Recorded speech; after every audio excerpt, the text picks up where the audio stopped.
Boa noite. Boa noite. Supremo Tribunal Federal proíbe empresas de financiar campanhas eleitorais. Dilma diz que políticos devem buscar o poder pelo voto e aceitar veredito das urnas. Menino morre ao cair de apartamento do 26º andar em Taboão da Serra. Jovem que estava em excursão escolar é encontrada morta em fazenda no interior paulista. Conselho Nacional de Trânsito decide que extintor de incêndio em carro não é mais obrigatório. Terremoto no Chile deixa 11 mortos e 1 milhão de pessoas saem de casa.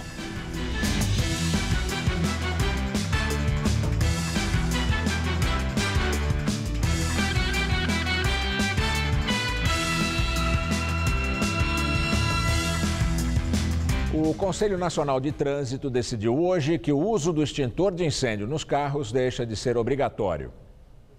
Com a decisão, a falta do equipamento não será mais considerada infração, nem vai resultar em multa. Segundo o CONTRAN, a medida foi tomada depois de encontros com representantes dos fabricantes de extintores, do Corpo de Bombeiros e da indústria automobilística. A obrigatoriedade do equipamento foi estabelecida em 1968 e passou a vigorar em 1970. O extintor continua sendo exigido por lei para todos os veículos utilizados comercialmente e para o transporte de passageiros, como caminhões e ônibus. Dados da CT indicam que diminuíram a lentidão e os acidentes nas marginais Tietê e Pinheiros depois da redução de velocidade. A crise econômica também é apontada por especialistas como um fator importante para estes resultados. Esse estacionamento vazio já esteve mais cheio. O dono, o seu Onofre, diz que o número de clientes caiu do ano passado para este. É que antes, aqui na região do Bom Retiro, no centro de São Paulo, tinha mais fábricas e empresas. Muitas delas demitiram ou mesmo fecharam as portas. E isso afetou o bolso do seu Onofre. Houve uma queda de em torno de 50%. Com essa queda do número de automóveis, o nosso movimento realmente não está somando os valores suficientes para cobrir as despesas. Também tem menos carro vindo neste posto de gasolina. O gerente diz que teve que dar desconto no combustível para atrair o consumidor. Caiu um pouco, em torno de uns 15% a 20%. Tem que baixar, né, diminuir lucros, né? Então fica difícil trabalhar. Tá? Acaba ganhando menos? Bem menos, né? Quase empatando, né? Nessa semana, a CT divulgou um novo balanço, em que diz que diminuiu em 36% o número de acidentes com vítimas aqui na Marginal Pinheiros e também na Tietê, e que também diminuiu em 8% a lentidão. Tudo isso por causa da redução das velocidades máximas. Mas será que esse é o único fator? Não, segundo este consultor de trânsito. É que a pesquisa da CT faz um comparativo com o mesmo período do ano passado. E segundo o consultor, outros fatores mudaram de lá para cá, com os efeitos da crise econômica. Por isso, não dá para dizer com certeza que apenas a mudança da velocidade foi responsável pelas melhorias nas marginais. Quanto mais o Brasil está com o PIB melhor, maior o congestionamento. O PIB menor, problemas financeiros, problemas que estão acontecendo aí, a indecisão econômica, muita gente não vai sair de casa, o preço do combustível, a economia interfere no tráfego. O prefeito Fernando Haddad voltou a criticar os especialistas que ligam a redução no número de acidentes à crise econômica, que teria resultado numa diminuição no número de carros nas ruas. Haddad afirma que a recessão não é deste ano e que em 2014 o PIB paulista já havia sofrido retração e os acidentes não caíram no ano passado. O número de radares alvos de vandalismo na cidade de São Paulo triplicou este ano. De janeiro a agosto deste ano, 105 radares foram vandalizados, segundo dados da CET, a Companhia de Engenharia de Tráfego. Já em 2014, 35 equipamentos foram alvos de vandalismo, considerando o ano todo. Em média, um radar é danificado em São Paulo a cada 3 dias e meio. A depredação é crime contra o patrimônio público, com penas de 1 a 5 anos de prisão e multa de 1 a 5 salários mínimos. Atualmente, a cidade conta com 872 radares. Presidente Dilma Rousseff diz que políticos têm que aceitar veredito das ruas. Dilma falou na cerimônia de recondução do Procurador-Geral da República, Rodrigo Janot. Queremos um país em que os políticos pleiteiem o poder por meio do voto e aceitem o veredito das urnas. em que os governantes se comportem rigorosamente segundo suas atribuições, sem ceder a excessos, em que os juízes julguem com liberdade e imparcialidade, sem pressões de qualquer natureza e desligados de paixões político-partidárias. A presidente defendeu o respeito às leis no julgamento e punição de todos os culpados. Queremos, finalmente, que as duras sanções da lei recaiam sobre todos os que praticaram atos ilícitos, sem exceção, mas nunca com desrespeito ao princípio do contraditório e da ampla defesa. Rodrigo Janot ressaltou a harmonia entre as instituições, observando suas competências constitucionais e que a existência de um Ministério Público forte, bem estruturado e autônomo é fundamental para a defesa dos direitos de todos os cidadãos. O presidente nacional do PSDB, senador Aécio Neves, reagiu às críticas feitas ontem pela presidente Dilma à oposição. Ela chamou de versão moderna de golpe usar a crise para chegar ao poder.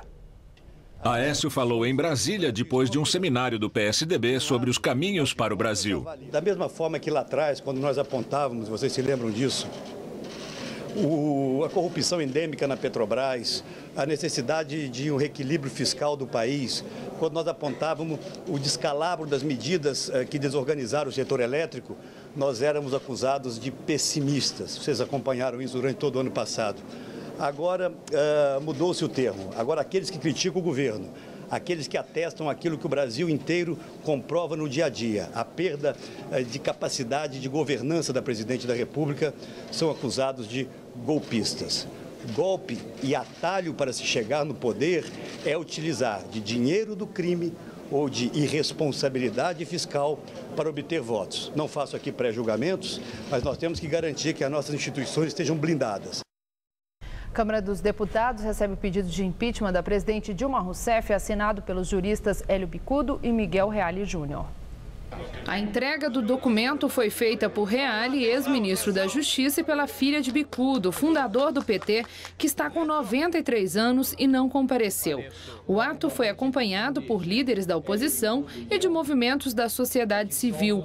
Os juristas apontam as pedaladas fiscais e a Operação Lava Jato para acusar Dilma de crime de responsabilidade. Lutamos contra a ditadura dos fuzis e agora estamos juntos para lutar contra a ditadura da propina. A ditadura da propina é aquela que corrói a democracia por dentro, que elimina a independência e a honradez desta casa através da compra de partidos políticos e de apoio de deputados. Precisamos deixar de lado a corrupção, as mentiras e caminharmos para o novo, junto com os jovens e seus movimentos das ruas. Nós temos que abrir esse caminho para eles, para que esse Brasil seja digno, íntegro e para que não tenhamos mais esta falta de ética e moral reinante há muito tempo. O presidente da Câmara, Eduardo Cunha, não deu prazo para se definir sobre o pedido. Disse que irá fazer a análise no momento adequado. Se o pedido for aceito, será formada uma comissão que levará seu relatório ao plenário. Caso seja aprovada a recomendação de impeachment, o processo segue para julgamento no Senado. Nós dissemos, e é verdade, que Hélio Bicudo foi fundador do PT, um dos fundadores. É bom lembrar que Miguel Reale Júnior foi ministro tucano da Justiça. Ele foi ministro de Fernando Henrique Cardoso. Direto de Brasília, Josias de Souza fala agora sobre o encontro entre o ex-presidente Lula, e a presidente Dilma Rousseff.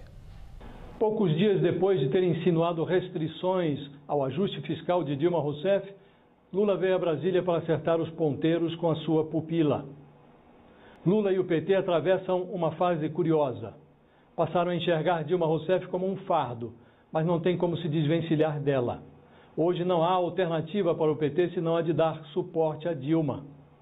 É um apoio de dois gumes, firme na defesa do mandato, mas dúbio em relação ao ajuste fiscal.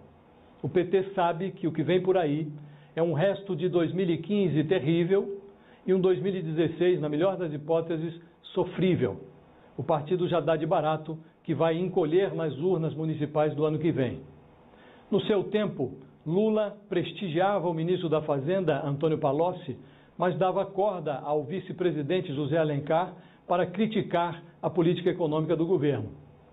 Hoje é Lula quem às vezes faz esse papel de crítico da política econômica. Lula se comporta às vezes como se não tivesse nada a ver com Dilma Rousseff. Ele morde e assopra o governo, mas está sempre de volta em Brasília em reuniões para tentar orientar Dilma. Lula sabe que não pode negar apoio a Dilma por duas razões. Primeiro, porque parte dos problemas que atormentam a administração dela, sobretudo a roubalheira na Petrobras, é herança do governo dele. Segundo, porque sem Dilma pode não haver Lula em 2018. Dilma Rousseff tornou-se uma bola de ferro que Lula e o PT se condenaram a arrastar. Boa noite. Após pedido de vista, a ministra Luciana Lócio, do Tribunal Superior Eleitoral, devolveu hoje o processo sobre a reabertura de uma das ações da oposição, pedindo a cassação da presidente Dilma Rousseff e do vice Michel Temer. Com isso, o TSE pode retomar na próxima terça-feira o julgamento. Já existe maioria favorável para permitir a investigação. O PSDB pede que se investiguem denúncias de abuso de poder econômico e político na campanha de Dilma e também suspeitas de que recursos desviados da Petrobras tenham ajudado a financiar a reeleição. O PT diz que não houve nenhuma irregularidade e que as contas da campanha foram aprovadas pelo tribunal. A investigação da Lava Jato já descobriu ligação de grandes bancos internacionais no esquema de lavagem do dinheiro desviado da Petrobras. Segundo a agência Bloomberg, citando fontes do Ministério Público Federal, estão envolvidos o HSBC, Deutsche Bank, o Citigroup e o Banco Real do Canadá. Os procuradores dizem que Bernard Freiburghaus, acusado pelo juiz Sérgio Moro de montar um esquema internacional de lavagem de dinheiro, teve vasta correspondência por e-mail com os bancos multinacionais, tratando de seus clientes brasileiros, entre eles, esses clientes, alguns executivos da Petrobras. Freiburghaus é cidadão suíço-brasileiro e mora na Suíça. Segundo o Ministério Público Brasileiro, as transações de Freiburghaus com os bancos foram a chave para a prisão do presidente da Odebrecht, Marcelo Odebrecht. O deputado federal Jair Bolsonaro, do PP do Rio de Janeiro, foi condenado a indenizar a deputada Maria do Rosário, do PT, por danos morais. Bolsonaro terá que pagar R$10 mil. No ano passado, durante uma sessão da Câmara, ele disse para a deputada que ela não merecia ser estuprada. Fica aí, Maria do Rosário, fica! Há poucos dias tu me chamou de estuprador no Salão Verde e eu falei que não ia estuprar você porque você não merece. Fica aqui para ouvir. Maria do Rosário classificou a fala como injuriosa. A assessoria de Bolsonaro disse que ele já recorreu, que não é passível de responsabilidade civil devido à imunidade parlamentar e que a conduta não causou danos indenizáveis à deputada. Maria do Rosário informou que destinará a indenização a organizações que atuam no combate à violência contra a mulher. Acontece em São Paulo a Expo Music 2015, a maior feira de instrumentos musicais da América Latina. É uma oportunidade para conhecer as novidades nacionais e estrangeiras. Mas com o valor do dólar lá em cima, músicos e comerciantes têm que pensar duas vezes, no mínimo, antes de comprar o produto importado.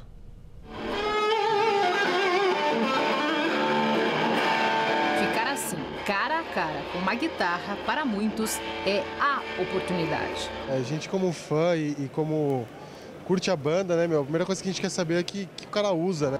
Esta é do Roger Waters, do Pink Floyd. E outros instrumentos de estrelas da música que estão no Hall da Fama, um espaço criado para os fãs que visitarem a Expo Music. Por aqui, a cada passo é um show. São 300 marcas que apresentam os lançamentos do mercado. Um deles é a mesa portátil para DJs. Se quiser, dá para usar até com pilhas. O conjunto completo é vendido por R$ 3.200. Há quem namore sonhos mais salgados, como uma réplica da guitarra de Eric Clapton. Para levar uma dessas para casa, é só pagar R$ 25 mil. São mais de 1000 novidades que as pessoas podem experimentar aqui. Por exemplo, esse piano, para pessoas como eu, que nem sabem tocar. Ele vem do Japão e sai por cerca de R$ 200 mil. São os valores que estão preocupando esse mercado, a alta do dólar, num setor que importa quase 90% dos produtos. Afeta total, né? Principalmente pedal, tudo. R$4 o dólar, ninguém aguenta, né? Precisava voltar ao que estava, 2,30. Se não bastasse o dólar nas alturas, tem um velho conhecido desse mercado. O imposto de importação, que deixa os produtos 60% mais elevados do que os valores praticados nos países de origem. Mesmo com quase tudo produzido na China, entre um acorde e outro, o setor movimenta R$2,5 bilhões por ano no Brasil. Os que fazem parte dos 10% que resistem à produção estrangeira agora se beneficiam. Esse foi muito um acaso mesmo e hoje, mais do que nunca, a gente está colhendo esse prêmio por ter resistido por tanto tempo, por tanta luta. Para este luthier, a crise trouxe vantagens. Embora ainda use grande parte do material importado para confeccionar as guitarras, a matéria-prima representa apenas 30% do custo do instrumento. O restante, como mão de obra, é calculado em reais. Para mim melhorou muito, porque eu não repassei o preço e está vindo, nunca tive tanta encomenda. A Expo Music 2015 fica no Expo Center Norte até domingo. Até amanhã, o evento é voltado exclusivamente para negócios. Vai ser aberto ao público no fim de semana. Os ingressos custam R$ 25. Outras informações no site expomusic.com.br. São Paulo teve hoje a quarta-feira mais quente do inverno, dá até medo de esperar o verão, né? Imagina só.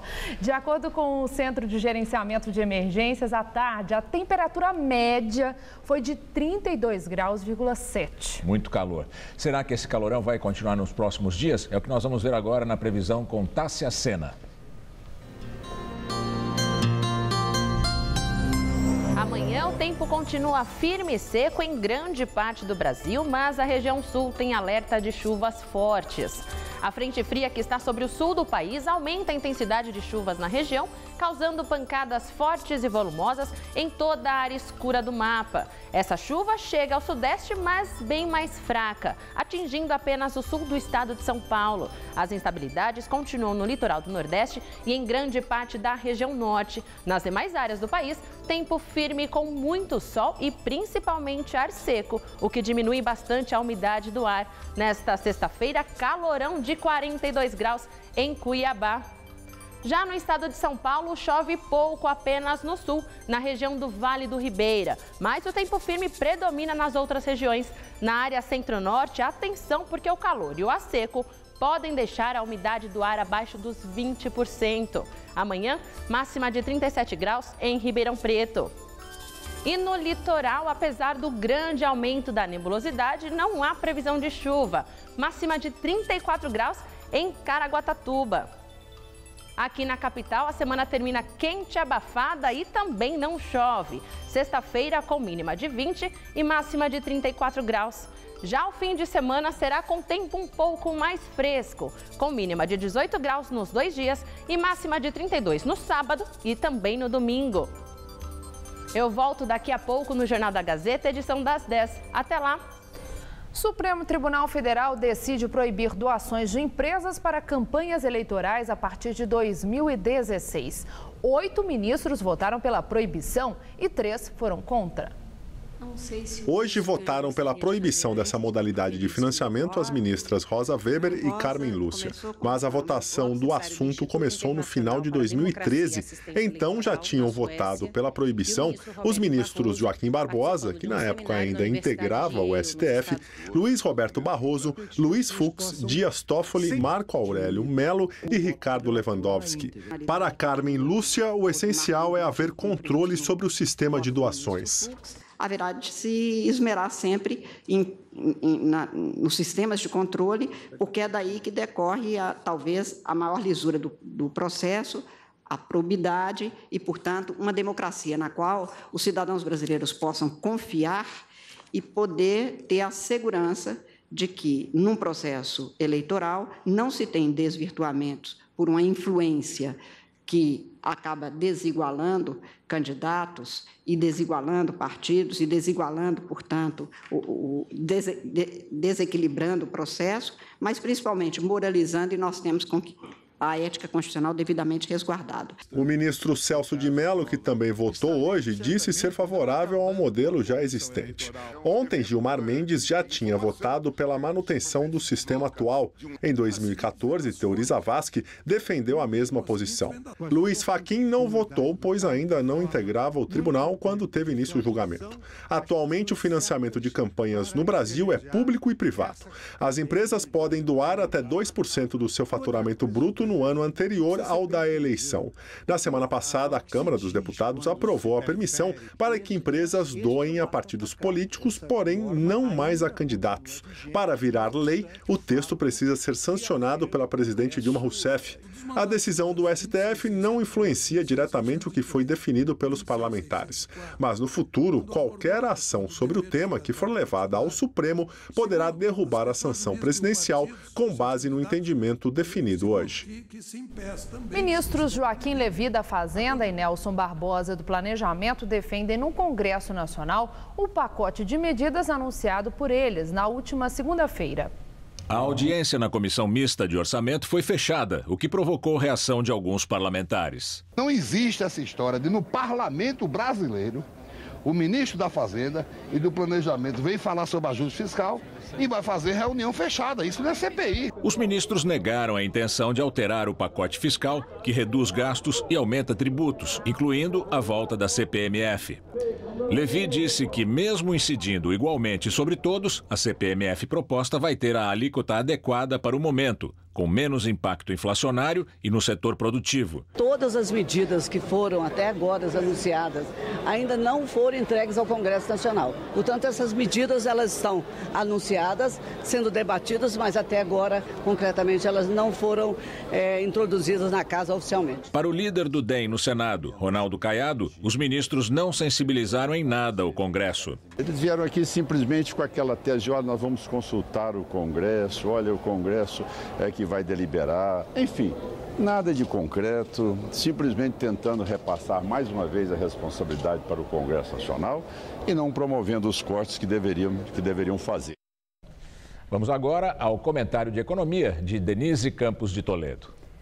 A pressão contra o pacote continua muito forte por todos os lados. Não porque o ajuste não seja importante, é muito importante e deveria ter sido feito há muito tempo. Um dos problemas é exatamente o atraso. O país já foi rebaixado, a crise econômica piorou muito, a recessão está mais forte, o desemprego em alta. A insatisfação é geral. Os ministros negam, mas o governo até acena com algum recuo em determinados pontos, como o adiamento do reajuste do funcionalismo e as mudanças nas medidas parlamentares. Tenta reduzir a pressão, mas vai ser difícil. A CPMF está sendo bombardeada. Ninguém está disposto a colaborar para fechar as contas de um governo que gastou mais que devia e agora, na hora de fazer cortes, ainda vacila. Olha a dificuldade para definir que ministérios serão cortados. Não que isso vá fazer tanta diferença no saldo final, mas o governo cobra colaboração enquanto não consegue fazer o que devia e tem que fazer. Enquanto isso, estamos vendo a deterioração de conquistas importantes. Hoje mesmo saíram os dados da Fiesp sobre o emprego na indústria paulista. Foram 26 mil cortes só em agosto e a previsão é que possa bater nos 250 mil até o final do ano. Só em São Paulo. No país, os cortes do setor podem chegar a 610 mil vagas. E desemprego piora tudo. Derruba o consumo, a confiança, a atividade das empresas, de toda a economia. A recessão se aprofunda. E ainda tem a crise política, que não sabemos qual será o desfecho. O dólar parece estar numa montanha-russa, refletindo tudo isso. Sobe num dia, cai no outro, mas quando cai não devolve tudo que tinha subido. De degrau em degrau vai mudando de patamar e pesando mais na inflação. Hoje, na abertura, foi a R$ 13,90. Recuou até R$ 13,85 e voltou a subir para fechar o dia acima de R$ 13,88. Tivemos até uma boa notícia. O Federal Reserve, o Banco Central dos Estados Unidos, decidiu manter os juros básicos perto de zero. Se subissem, a situação ficava mais complicada. Juros mais altos nos Estados Unidos atraem mais dinheiro para lá, o que prejudica países mais vulneráveis. E o Brasil, já rebaixado, está nessa categoria. categoria. Já é visto com muito mais cautela pelos investidores e por todos nós. Há um temor que a crise econômica possa se agravar e não dá para saber os rumos da crise política. Até o impeachment está no radar, ampliando o grau de incerteza. A impressão é que estamos numa nau meio sem rumo, com um comandante que não tem estratégia para escapar da turbulência e se defende conforme as ondas vão batendo. E não se defende muito bem. Eu volto na segunda. Até lá. Câmeras de segurança de prédio em Taboão da Serra, na Grande São Paulo, mostram que a mãe do menino Gustavo Souza Estorto, de 5 anos, não estava no apartamento quando o garoto caiu da janela. As investigações indicam que a morte foi acidental. O caso aconteceu ontem à noite. Depois de analisar as imagens das câmeras de segurança, a polícia descartou que Gustavo Souza Estorto, de 5 anos, foi jogado. Ontem, pouco antes da meia-noite, vizinhos ouviram um barulho e, quando olharam pela janela, viram o corpo. Em depoimento à polícia, a mãe, Juliana Souza Estorto, de 33 anos, contou que deixou o filho dormindo e foi buscar o namorado em uma estação de trem a 9 quilômetros do prédio. Quando voltou, cerca de 1 hora depois, encontrou as luzes do apartamento acesas e 2 cadeiras no banheiro. Ao olhar para o estacionamento no térreo, percebeu que o filho tinha caído.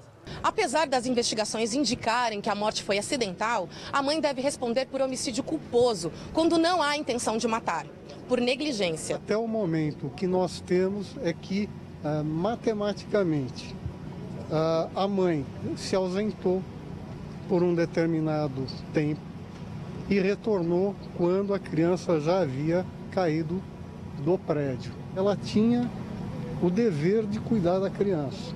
Ela não cuidou. Vizinhos teriam dito que ouviram uma discussão entre a mãe e o namorado, mas desmentiram a versão para a polícia. O enterro foi hoje à tarde em Itapevi. No velório, abalada, a família da criança não falou com a imprensa. A cerimônia foi reservada a parentes e amigos. 9 pessoas prestaram depoimento, entre elas o porteiro e a mãe do menino. O delegado deve ouvir o pai e outros moradores do prédio amanhã. Os investigadores também aguardam laudos sobre a trajetória da queda e possíveis marcas de agressão. O terremoto no Chile deixou pelo menos 11 mortos. 1 milhão de pessoas tiveram que sair das suas casas. Centenas de residências ficaram danificadas. O governo já retirou o alerta de tsunami.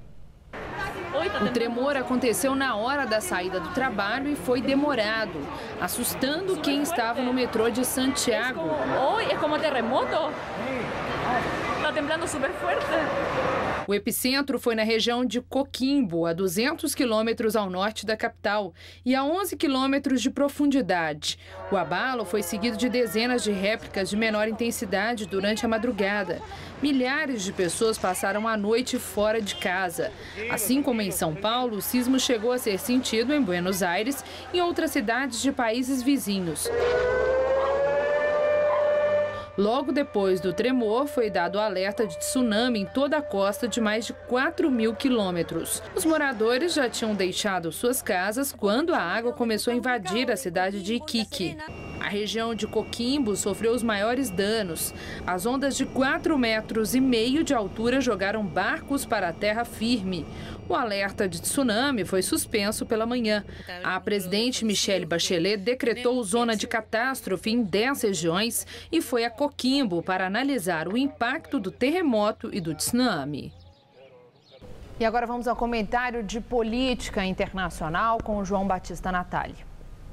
No sábado, o Papa Francisco estará em Cuba. É ao mesmo tempo uma visita pastoral e a viagem de um chefe de Estado. Lembre-se de que o Papa é uma espécie de imperador do Vaticano. Será uma viagem de 4 dias, mas eu gostaria de fazer uma pergunta inconveniente. Para que serve a visita de um Papa à ilha comunista do Caribe? A resposta é muito clara, serve muito pouco, serve para quase nada. É claro que em Cuba 85% da população se dizia católica, mas isso já faz muito tempo. O regime comunista não divulga estatísticas sobre religião. Francisco é o 3º Papa que visita Cuba em 17 anos. Primeiro foi João Paulo II. Depois, há 3 anos, foi Bento XVI. Os papas costumam pedir em Cuba o respeito à liberdade religiosa e também falam contra o embargo comercial dos Estados Unidos, essa coisa monstruosa que gerou muito atraso econômico nos últimos 54 anos. Mas declarações desse tipo são quase uma rotina. A igreja vive hoje em Cuba num fio da navalha. Se fizer oposição, o regime comunista vai perseguir os católicos. Mas existem os católicos de oposição como um grupo chamado Mulheres de Branco. No domingo passado, esses dissidentes tentaram fazer uma passeata em Havana. Todo mundo foi parar na cadeia. Cuba já foi um país radicalmente ateu com o comunismo. Até o Natal era proibido, não era nem feriado. Isso mudou um pouco. Existem também estudos estrangeiros sobre o enfraquecimento do catolicismo cubano. As religiões que crescem são as chamadas santerias. Elas têm raízes africanas e também importam do Brasil paz de santo. Uma última coisa, foi o Papa Francisco quem intermediou o restabelecimento das relações diplomáticas de Cuba com os Estados Unidos. Não foi necessário viajar para Cuba. As negociações no ano passado aconteceram sigilosamente no Vaticano. E por falar nisso, na terça-feira, ao terminar a visita a Cuba, o Papa Francisco começará uma visita aos Estados Unidos. Mas isso já é uma outra história. É assim que o mundo gira. Boa noite. Petrobras confirma a renúncia do presidente da BR Distribuidora José Lima de Andrade Neto. Segundo nota divulgada pela Petrobras, o executivo alegou motivos de saúde na carta de renúncia enviada ao Conselho de Administração da empresa. Lima ocupava a presidência da subsidiária da Petrobras desde 2009, mas estava licenciado havia 4 meses. Ele foi indicado ao cargo pelo ex-ministro de Minas e Energia, Edson Lobão, suspeito de receber propina no esquema de corrupção da Petrobras. O diretor financeiro da BR, Carlos Alberto Tessarolo, que já estava no exercício da presidência, vai continuar no cargo como interino. Na entrevista do dia com Maria Lídia Flandoli, a resistência ao pacote de cortes de gastos e aumento de impostos. Para falar sobre as alternativas para tirar a economia da paralisia e as contas do governo do vermelho, eu entrevisto o economista Ladislau Dalbor, professor titular do Departamento de Pós-Graduação da PUC de São Paulo, nas áreas de Economia e Administração. Obrigada, professor, por estar conosco e obrigada pelo livro. O senhor me trouxe mais esse trabalho. Vamos aqui, esse nosso, isso, o pão nosso de cada dia. Um livro que eu tive a oportunidade de, não vou dizer ao senhor que eu li todo porque não deu tempo, mas eu vi com muita clareza a sugestão de alternativas para o desenvolvimento da economia brasileira e também a expectativa de como isso pode ser reproduzido em outras economias de outros países em situação difícil, né? Como o nosso. E é sobre isso que eu quero conversar com o senhor, professor. Mas tem uma dica aqui para o nosso telespectador. Quem tiver interesse nesse livro, que é muito esclarecedor, pode procurar na Fundação Perseu Abramo, via internet, no site da Fundação Perseu Abramo. Por sinal, o livro está postado lá. Bom, professor, a situação não está fácil. O dia inteiro chegam notícias mostrando a repulsa ao pacote apresentado pela presidente Dilma para o reequilíbrio das contas, para o acerto das contas públicas e retomada de crescimento, que é a presunção que possa acontecer da forma como foi apresentado. Entretanto, no governo Dilma tem havido umas investidas e algumas recuadas conforme a reação. A oposição, é óbvio, ao governo está aproveitando para avaliar que a presidente não sabe o que faz, que o que existe é desgoverno, que a presidenta age como uma barata tonta. Esse vai e vem, como é que o senhor avalia? A presidente Dilma sabe que rumo tomar, que rumo dar à situação do Brasil, à economia do Brasil? Olha, eu acho que o problema não é tanto a presidente Dilma, né? O problema é mais amplo. Há claramente um cerco de poder e uma prova de força. Não é a primeira no Brasil entre saber quem paga as contas, se é o pessoal da área financeira, o pessoal mais rico que contribui melhor, ou se através da redução dos direitos sociais, de um conjunto de políticas sociais, é o povo, digamos, que tem que pagar, né? Dada a desigualdade que tem no Brasil, para mim não tem dúvida quem deve pagar. Quer dizer, nós devemos continuar. Nós temos por baixo 100 milhões de pessoas que precisam viver melhor. Ou seja, há um espaço de mercado interno gigantesco por ocupar. O mercado internacional, sobre o qual a gente se baseou bastante tempo, caiu de maneira absolutamente dramática, né? Se você pega, no Brasil é um grande exportador de minério de ferro, certo? Em 12 meses caiu 45%. Soja, suco de laranja, todas essas coisas caíram mais de entre 25% e 30%. Ou seja, nós temos uma fragilização externa que nós temos que reconverter para dinamizar a partir da demanda da base da sociedade. Isso já aconteceu na época do governo Lula. Foi a dinamização da base que movimentou a economia com aquela crise pavorosa, né, em 2008. Hoje, dá para repetir aquele modelo, professor? Dá para repetir e aprofundar. Nós temos mais de 100 milhões de pessoas que precisam viver bastante mais. Sim, mas há condição, o Tesouro Nacional, com um déficit previsível, como aquele no orçamento que foi anexado ao orçamento de 2016, tem condição de promover essa inserção social, aprofundando, ampliando programas sociais que favoreçam a inclusão, como o senhor está dizendo? Veja bem, nós estamos falando de 80 bilhões de reais, né? 80 bi? 80 bi. Nós estamos falando de cerca de 1,5% do PIB. Nada que o Brasil não aguente. Agora, pegue a dimensão, porque eu, por desgraça e na minha idade, não sou de bater panelinha e sim de fazer contas. Essa é a minha profissão, tá? Então, eu pego, elevaram a taxa Selic, né, para mais de 14%, ou seja, estamos transferindo do dinheiro dos nossos impostos para, essencialmente, aplicações financeiras e, essencialmente, para bancos, mais de 300 bi por ano. Esses 300 bi cobrem amplamente tudo que se fala no buraco do orçamento. Tá? Isso é uma dimensão, certo?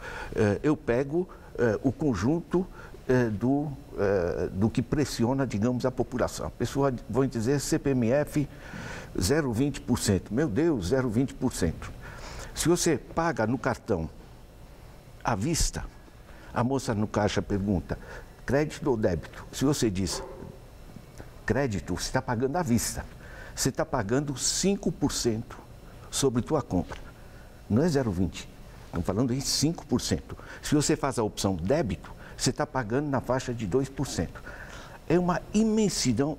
Tanta gente, quase todo mundo paga tudo no cartão. Agora, esse juro extorsivo, sim, o aumento progressivo da taxa Selic, que chegou nesse absurdo de novo dos 14,5%, em nome da contenção da inflação.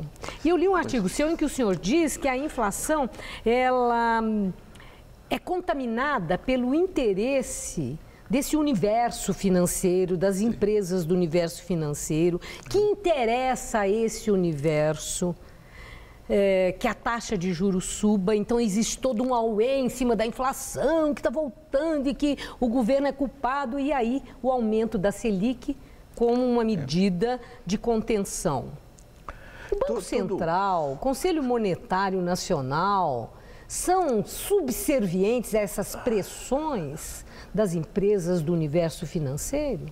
Olha, são subservientes não só aqui, como são subservientes na França, como são subservientes nos Estados Unidos. Se a gente pega um pouco de recuo, é que nós estamos tão infernizados por essas notícias, meu Deus, Brasília, reunião desse, daquilo, que a gente não para pensar que nesse planeta, você puxar, através da dívida pública, dinheiro para banqueiros, essencialmente, onerando as políticas sociais, está acontecendo na Grécia, está acontecendo na Espanha, está acontecendo na França, está acontecendo por toda parte. Faz parte da financiarização internacional. No nosso caso, O brasileiro sente a flor da pele, digamos, a ameaça da inflação, né? Nós já tivemos 1.200%, o dragão, né? Agora eu pego, por exemplo, valor econômico e pego as previsões, o que os economistas acham da inflação.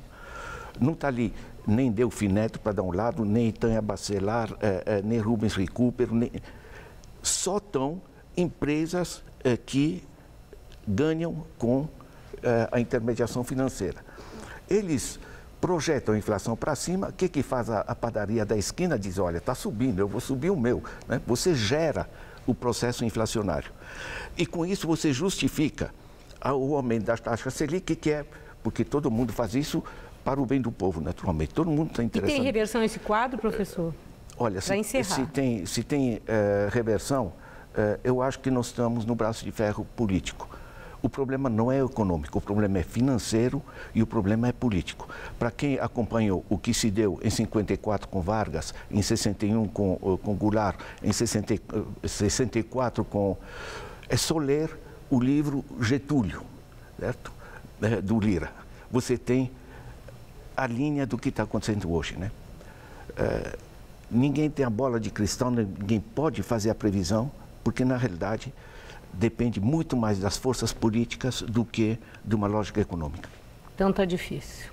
Está difícil. Porque as forças políticas, nós estamos vendo em que ponto e em que estado estão. Falta grandeza, né, professor? Olha, é uma política desse tamanho. Muito obrigada por sua entrevista.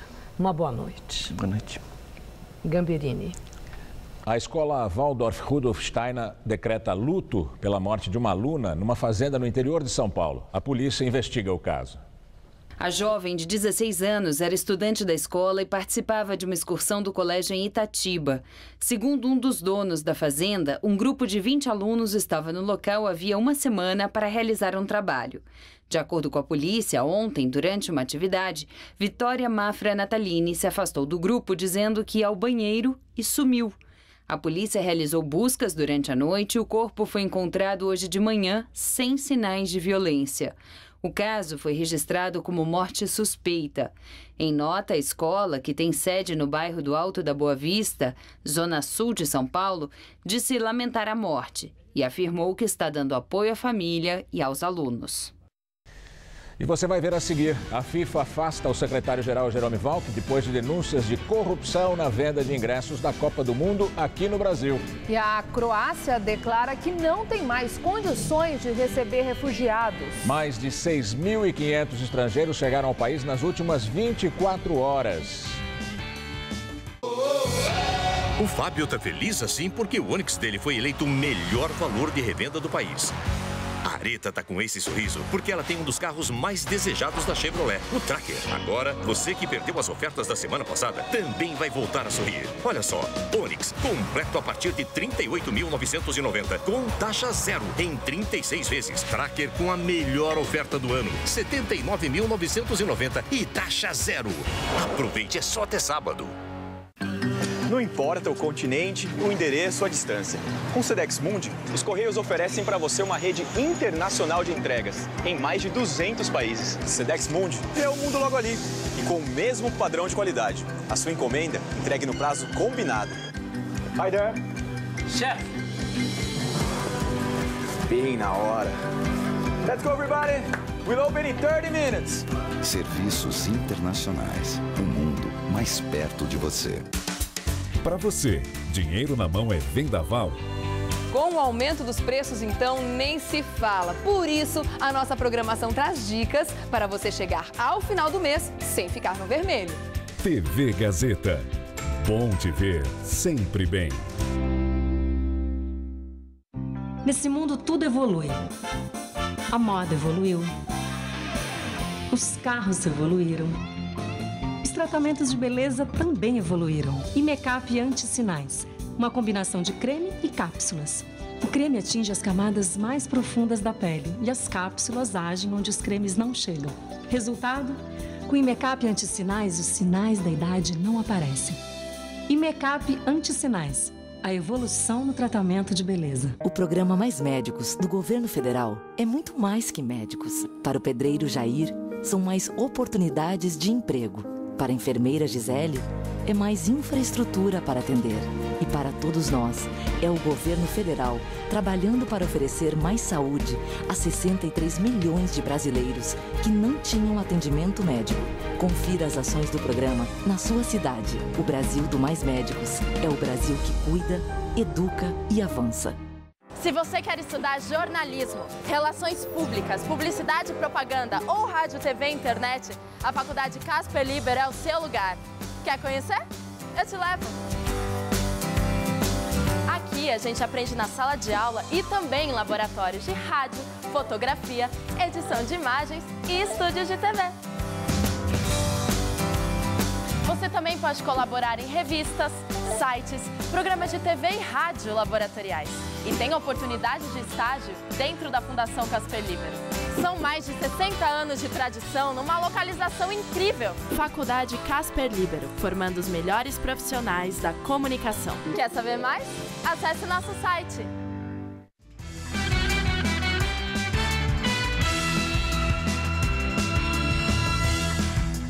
Chegou a hora das notícias do esporte, com Estela Gontijo e Celso Cardoso. Isso aí, Gamberini. O Corinthians perdeu, mas manteve a diferença para o vice-líder Atlético Mineiro. E a rodada segue nesta quinta-feira, nosso querido Celso Cardoso. Pois é, tem bola rolando neste momento, Estela. O São Paulo enfrenta a Chapecoense no estádio do Morumbi, por enquanto 0-0. Um pouco mais tarde, com todos os 67 mil ingressos vendidos, o Flamengo enfrenta o Curitiba no estádio Mané Garrincha, em Brasília. Ontem, o Santos, para a alegria do Gamberini, e o Palmeiras fizeram bonito. Já o Corinthians perdeu a invencibilidade de 17 jogos em Porto Alegre. Veja os gols. Em Porto Alegre, o Corinthians saiu na frente com o Malco, que contou com o desvio da zaga do Inter para fazer 1-0. O Inter empatou com o Hever, ainda na primeira etapa, e virou com um golaço de Valdívia. Internacional 2, Corinthians 1, placar final. Apesar da derrota, o Corinthians manteve a diferença de 5 pontos para o Atlético, graças ao Santos, que goleou os mineiros na Vila Belmiro. Gabriel marcou 2 vezes. Ricardo Oliveira, artilheiro do campeonato, fez o terceiro. E Marquinhos Gabriel definiu o placar. Santos 4-0. No Maracanã, o Fluminense recebeu o Palmeiras e saiu na frente com esse gol de Jean, após falha do zagueiro Jackson. Aí começou a reação palmeirense. Barrios, que havia acabado de entrar, aproveitou o erro de Gabriel Jesus e empatou 1-1. Depois foi a vez de Gabriel Jesus. O jovem acreditou na jogada, pressionou Marcos Júnior, roubou a bola e fez o segundo do Palmeiras, 2-1. O terceiro dos paulistas nasceu após falha do zagueiro Antônio Carlos, que Barrios aproveitou para fazer o segundo dele no jogo. Ainda deu tempo do camisa 8 anotar mais um. Após boa troca de passes do ataque palmeirense, Gabriel Jesus tocou para Barrios fechar a conta. Final, Fluminense 1, Palmeiras 4. O técnico Anderson Moreira foi demitido pelo Fluminense logo após a partida. Mais uma vez, já virou rotina, né, Celso? Um time vai mal, na outra semana já estão mandando o técnico embora. Vou citar mais 2 daqui a pouquinho. São 22 técnicos demitidos em 26 rodadas. Não sei se você se recorda, no começo do campeonato, dizer aqui que ia ser um técnico por rodada. Você bancou essa e ainda, acho que a estatística está maior, hein? Pois é, isso explica talvez o 7-1 para a Alemanha. Mas, bom, enfim, vamos falar do Campeonato Brasileiro, que até é um dos melhores dos últimos tempos. Bons jogos. O Corinthians e Inter ontem foi um belo jogo. O Santos não ganhou de nenhuma galinha morta. O Santos ganhou do Atlético Mineiro, que é vice-líder. Ele tem um belo time e fez 4-0. E poderia ter feito muito mais. Foi muito legal mesmo. E a Ponte Preta, a Macaquinha, foi outro time paulista que se deu bem na rodada. Surpreendeu o Goiás fora de casa e conseguiu a segunda vitória seguida no Brasileirão. Pior para o técnico Julinho Camargo, demitido pela diretoria goianiense. René Simões, do Figueirense, também perdeu o emprego. Veja, mais gols na rodada. No Serra Dourada, a Ponte Preta surpreendeu o Goiás. A Macaca marcou o primeiro, logo aos 5 minutos de partida. Felipe Azevedo tocou para Birubiru empurrar para as redes, 1-0 Ponte. O Goiás chegou ao empate nessa bela cobrança de falta de Fred, 1-1. Mas já no finzinho da partida, mais uma boa jogada da Ponte. Christian cruzou na medida para Alexandro só ter o trabalho de finalizar. Final, Goiás 1, Ponte 2. Na Arena Joinville, o time da casa recebeu o Sport, marcou o primeiro com Edgar Júnior. Só que aos 44 do segundo tempo, os pernambucanos acharam o gol de empate. Marlone deu passe açucarado para André deixar tudo igual. Final 1-1. No clássico catarinense, o Avaí visitou o Figueirense e se deu bem. Vitória por 1-0 nesse belo gol de Renan Oliveira, lá no ângulo. No Mineirão, no duelo contra o Cruzeiro, o Vasco deu mais uma amostra de que ainda não está morto nesse campeonato. Rafael Silva fez o primeiro dos cariocas.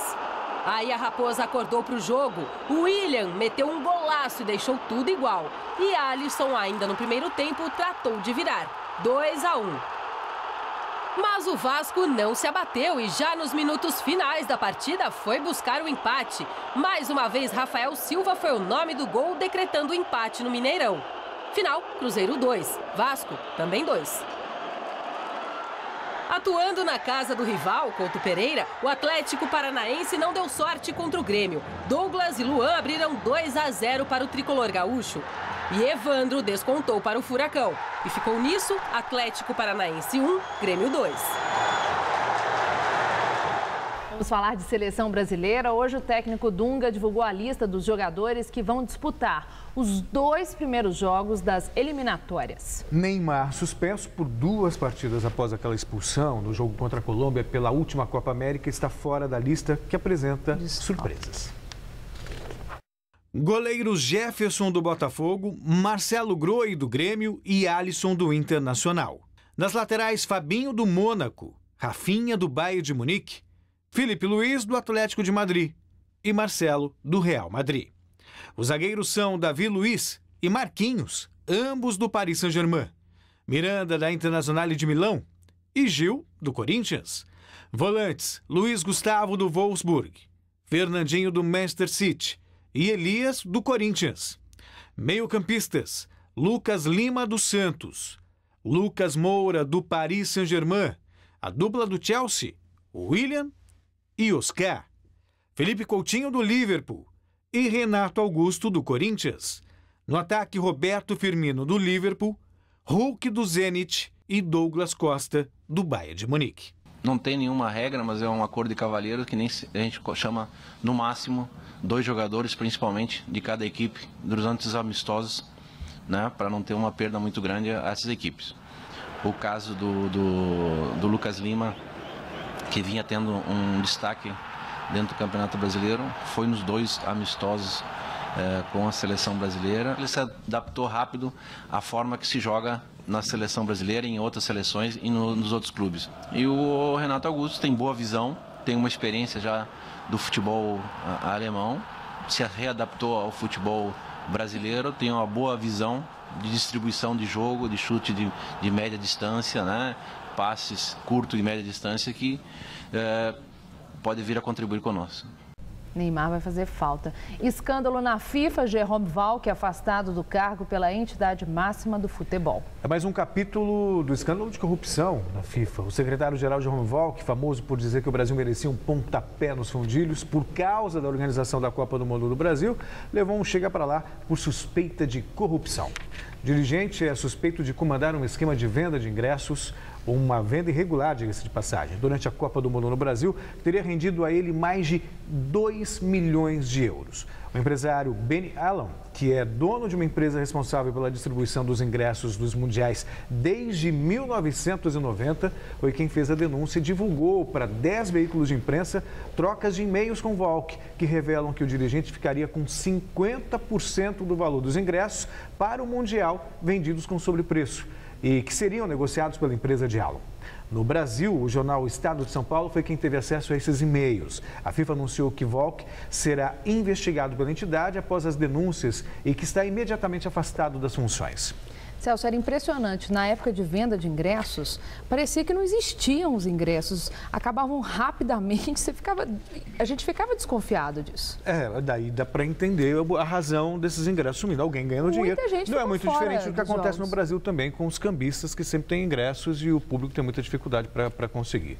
É uma lama, é uma sujeira na FIFA. Ainda bem que está tudo sendo esclarecido e essas pessoas estão sendo afastadas. Falta o Blatter, definitivamente. Celso, muito obrigada. Uma boa noite para você. E é com você, Gamberini. A Croácia recebe milhares de refugiados e o governo declara que o país está no seu limite. Milhares de pessoas impedidas de entrar na Europa pela Hungria mudaram a rota e caminharam até a fronteira da Sérvia com a Croácia. Mais de 6.500 estrangeiros chegaram ao país nas últimas 24 horas. O governo anunciou que iria receber e ajudar os imigrantes a seguir viagem para a Áustria e a Alemanha, mas a situação fugiu do controle. Os ônibus para levar os refugiados aos centros de recepção, perto da capital, Zagreb, não foram suficientes. A multidão exausta e desesperada acabou causando tumulto. Com a confusão na Croácia, agora o fluxo deve se dirigir para a Eslovênia, que também faz parte do Acordo de Schengen, que prevê livre circulação dentro da União Europeia. A chegada de estrangeiros na Europa é constante. Em apenas 20 minutos, 5 botes de borracha lotados alcançaram a ilha grega de Lesbos. O Jornal da Gazeta termina aqui. A edição de hoje pode ser vista no site do Jornal da Gazeta. Mais notícias em nossa edição das 10. Uma excelente noite para você.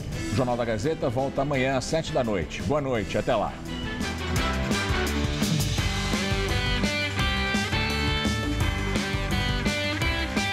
Visite o Mirante, que combina música, arte e uma vista incrível de São Paulo com Hoje Tem. Hoje, 11h30 da noite.